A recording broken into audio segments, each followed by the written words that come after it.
గౌతు అనే పదం ప్రజల శ్రేయస్సు కోసమే పోరాటం.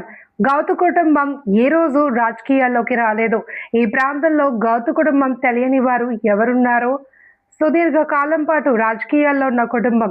గల్లీ నుండి ఢిల్లీ వరకు గౌతు కుటుంబానికి అభిమానులు ఉన్నారు. మీరు మేధావి వర్గానికి సంబంధించిన వారు కాదు. తప్పుడు వ్యాఖ్యలు చేయడం సరికాదు. గల్లీ నుండి ఢిల్లీ వరకు గౌతు కుటుంబానికి అభిమానులు ఉన్నారు. మీరు మేధావి వర్గానికి సంబంధించిన వారు. తప్పుడు వ్యాఖ్యలు చేయడం సరికాదు.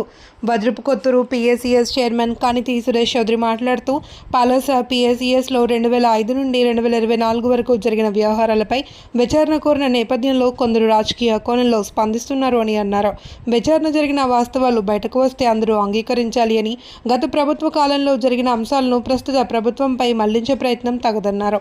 మువ్వల నగేష్ ఘటన వంటి అంశాలపై గత పాలకులు కూడా సమాధానం చెప్పాల్సిన అవసరం ఉందన్నారు. అభివృద్ధి విషయానికి వస్తే పలాస నియోజకవర్గంలో కోట్ల రూపాయల విలువైన ప్రాజెక్టులు, విద్య, సాగునీరు, రవాణా రంగాల్లో పనులు ముందుకు వెళ్తున్నాయని తెలిపారు. స్థానికతపై విమర్శలు రాజకీయ ప్రయోజనాల కోసమే చేస్తున్నారని పేర్కొన్నారు. అదేవిధంగా గౌతు కుటుంబంపై వస్తున్న ఆరోపణలను ఖండిస్తూ, ఆ కుటుంబం దశాబ్దాలుగా ప్రజల్లో విశ్వాసాన్ని సంపాదించుకుంది అని, ప్రజాభిమానం వల్లే ఎన్నికల్లో మద్దతు లభిస్తుంది అని అన్నారు. ప్రజలను తప్పుదోవ పట్టించే వ్యాఖ్యల కంటే అభివృద్ధిపై చర్చ జరగాలి అని సూచించారు. వైన్ షాపులు అని మాట్లాడుతుంటారు. ముఖ్యంగా ఏదైతే గత ప్రభుత్వం 2024లో జరిగినటువంటి మద్యం లాటరీ విధానంలో దువ్వాడ శ్రీధరబాబు గారికి కూడా, అనగా ఆయన అనుచరుడు కోన హేమాచలం గారికి కూడా ఒక షాపు వచ్చింది. ఆ షాపుని సరైన పద్ధతిలో నడిపించుకోలేక ఇక్కడ స్థానికంగా ఉన్నటువంటి కొంతమందికి ఆ షాపుని 25 లక్షల గుడ్విల్కి ఇవ్వడం జరిగింది. అలాగే ఆ షాపుకు సంబంధించి 5 లక్షల రూపాయలు ఇన్కమ్ ట్యాక్స్ కూడా కట్టలేని పరిస్థితుల్లో ఎవరైతే కాశీబుగ్గ పలాసాలో షాపులు మేనేజ్ చేస్తున్నారో ఆ వాళ్ళ షాప్ తీసుకోవడం జరిగింది. మరి మీరు నిజంగా వైన్ షాపులపై కానీ మీకు అనుమానాలు ఉన్నా, లేదు ప్రజలపై అత్యంత మమకారం కానీ ఉంటే మీరు దయచేసి ఏదైతే మీ అంచెలకు షాప్ వచ్చిందో షాప్ తీసుకొని మద్యం ఎంఆర్పి ధరలకు అనేది మంచిదని నా యొక్క అభిప్రాయం. అలాగే మువ్వల నగేష్ హత్య విషయం 2021లో మా వజ్రపుత్ర మండలానికి చెందిన మువ్వల నగేష్ చాలా దారుణం, దురదృష్టకరం. ఆయన శివాని ఇంజనీరింగ్ కాలేజీలో మృతి చెందాడు. మృతి చెందిన తర్వాత 2019 నుంచి 2024 వరకు జూన్ వరకు వైసీపీ గవర్నమెంట్ అధికారంలో ఉంది. ఆ రోజు మీ సోదరులు దువ్వాడ శ్రీనివాస్ గారు ఎమ్మెల్సీగా ఉన్నారు, మీరు ఇక్కడ అధికార పార్టీలో ఉన్నారు. అయినప్పటికీ కూడా విషయాన్ని తప్పుదోవ పట్టించి ఏవో లోకేష్ గారు వచ్చారు, శిరీష గారు 100 రోజుల్లో సాల్వ్ చేస్తామన్నారు. ఆ కుర్రోడు వాళ్ళ కుటుంబానికే కదా, అందరికీ బాధ.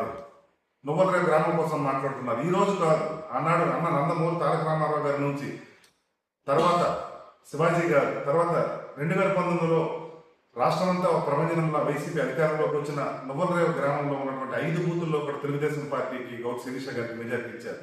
అలాగే 2024లో మీరు అనుకున్నటువంటి 4500 ఓట్లు దంపకొత్తగా వేయడం జరిగింది. మీరు జనాలు తప్పుదోవ పట్టిస్తూ ఆ రోజు మీరు కానీ మీ ప్రభుత్వం కానీ ఎక్కడికి వెళ్ళింది? కూటమి ప్రభుత్వం అధికారంలోకి వచ్చి 2 సంవత్సరాలు అయింది. కేసు కోసం కూడా గౌరవ ఎమ్మెల్యే గారు పూర్వపరాలు పరిశీలిస్తున్నారు. అధికారులకు కూడా తగ్గ ఆదేశాలు కూడా అయింది.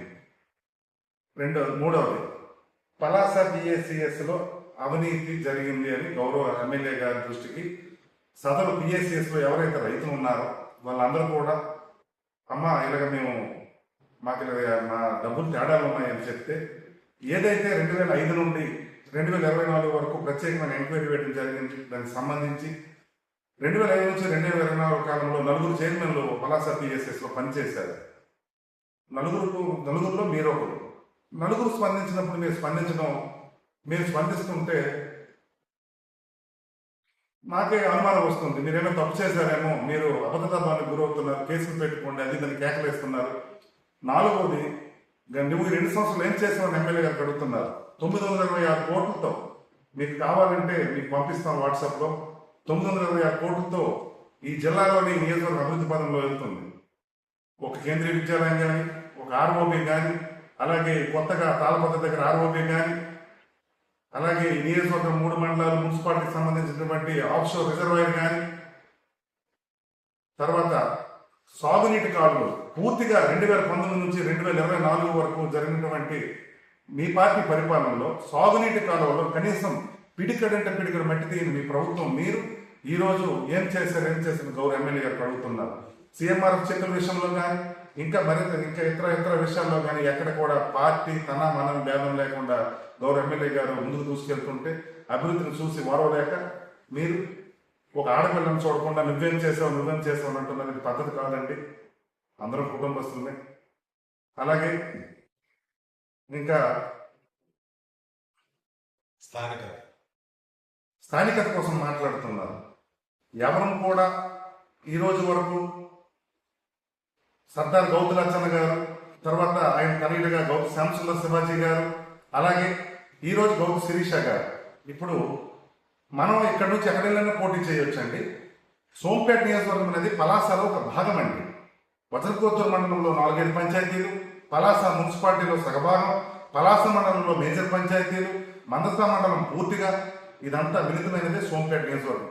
నియోజకవర్గాల పునర్వ్యవస్థీకరణలో భాగంగా 2009 సందర్భంలో నియోజకవర్గ పునర్విభజన జరిగిన తర్వాత గౌరవ గౌతు శివాజీ గారు ఇక్కడ పోటీ చేయడం, తర్వాత తన వారసురాలుగా 2019లో మళ్ళీ గౌతు శిరీష గారు ఇక్కడ పోటీ చేయడం, పలాసకు సంబంధించి పలాస మండలం శాసనం గ్రామంలో సొంతంగా ఒక స్థలం కొని ఇల్లు కట్టుకొని ఉంటే అది స్థానికం కాదా? ఒకవేళ అలా కాకపోయినా సరే నేటికి 60 సంవత్సరాలైంది. ఈ పలాస ప్రాంత ప్రజలందరూ ఆనాడు గౌతు లచ్చన్న గారికి, అలాగే గౌతు శ్యామసుందర్ శివాజీ గారికి, నేడు శిరీష గారికి పట్టం కడుతున్నారు. ఇది కూడా పలాసలో భాగమే. రెండవది, మీరు మరి ఇక్కడ పలాస స్థానికులైతే మీ సోదరులు దువ్వాడ శ్రీనివాస్ గారు టెక్కల్లో పోటీ చేయడం కూడా స్థానికేతరని మేమందరం అభిప్రాయపడుతున్నాం. మా అందరి ఆలోచన కూడా అదే. అలాంటప్పుడు మీ సోదరులు కూడా టెక్కల్లో పోటీ చేయకూడదు, మీ సోదరులు కూడా పలాసలో పోటీ చేయాలి. అలాగనుకుంటే ధర్మాన ప్రసాదరావు గారు శ్రీకాకుళంలో పోటీ చేయకూడదు, నర్సంపేటలో పోటీ చేయాలి.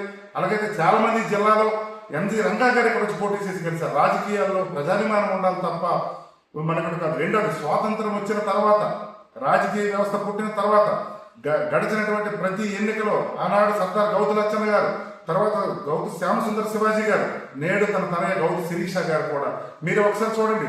ఏ రోజు ఓడిపోతే 1-2 సందర్భాల్లో వాళ్ళ కుటుంబం ఓడిపోయిండొచ్చు కాక, కానీ ప్రతి ఎన్నికల్లో స్వతంత్రానంతరం జరిగినటువంటి ప్రతి ఎన్నికల్లో గౌతు కుటుంబం తలక చరిష్మా, గౌతు కుటుంబం పాత్ర ప్రతి ఎన్నికల్లో ఉందని చెప్పి ఈ సందర్భంగా మీకు గుర్తు చేస్తున్నాను. మీరు ఒక న్యాయవాదిగా ఉన్నారు. ఒక ఆడపిల్లని చూడకుండా అవాకులు చవాకులు మాట్లాడడం, గౌతు శిరీష గారికి ఎక్కడెక్కడ ఓటాలు వచ్చాయనడం, వాళ్ళకి కర్మ లేదండి. గత 17-18 సంవత్సరాలైంది గౌతు కుటుంబానికి అనుచరుడిగా, గౌతు శివాజీ గారికి అనుచరుడిగా, ఈ రోజు గౌతు శిరీష గారికి అనుచరుడిగా నేను వాళ్ళ కుటుంబం అని చెప్తున్నాను. వాళ్ళు ఏదో వాళ్ళ వ్యాపారాలు చేసుకోవడం, ఈ ప్రాంతంలో కూడా వాళ్ళకి ఏం వ్యాపారాలు లేవండి. ఏవో పెట్రోల్ బంకులు, వాళ్ళ రాజకీయాల కోసం వాళ్ళ కుటుంబం